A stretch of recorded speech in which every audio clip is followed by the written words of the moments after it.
Hi friends, ఈరోజు ఈ వీడియోలో మనం రోజు వండుకునే కూరల్లో కరివేపాకు తినడం వల్ల ఎలాంటి ఆరోగ్య ప్రయోజనాలు ఉంటాయో తెలుసుకుందాం. కరివేపాకు తినడం వల్ల గుండె పనితీరు మెరుగుపడుతుంది, కొలెస్ట్రాల్ లెవెల్స్ని అదుపులో ఉంచుతుంది. ముఖ్యంగా కరివేపాకు తినడం వల్ల హార్ట్ సిరోసిస్ అనే వ్యాధి రాకుండా ఉంటుంది. కరివేపాకులో విటమిన్ ఏ ఎక్కువగా ఉంటుంది. విటమిన్ ఏ మన కంటి చూపుని మెరుగుపరుస్తుంది. కాబట్టి కంటి ఆరోగ్యం కోసం కరివేపాకు తినడం చాలా మంచిది. కరివేపాకు తినడం వల్ల జుట్టు ఆరోగ్యం మెరుగుపడుతుంది.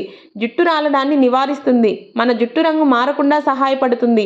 చర్మ ఆరోగ్యానికి కూడా కరివేపాకు సహాయపడుతుంది. మనకు ఎప్పుడైనా వికారం లేదా వాంతులు ఉన్నప్పుడు కరివేపాకు రసం, నిమ్మరసం మరియు కొద్దిగా షుగర్ కలుపుకొని తాగడం వల్ల వికారం, వాంతులు తగ్గుతాయి. కరివేపాకులో బ్యాక్టీరియాను తొలగించే లక్షణాలున్నాయి. కరివేపాకు తినడం వల్ల గ్యాస్, ఉబ్బరం ఇలాంటి సమస్యలు రాకుండా ఉంటాయి. కాబట్టి మనం రోజు తినే కూరల్లో ఉండే కరివేపాకుని పక్కన పడేయకుండా తినడం చాలా మంచిది. ఈ వీడియో మీకు నచ్చినట్లయితే లైక్ చేసి, షేర్ చేసి ఛానల్ని సబ్స్క్రైబ్ చేసుకోండి.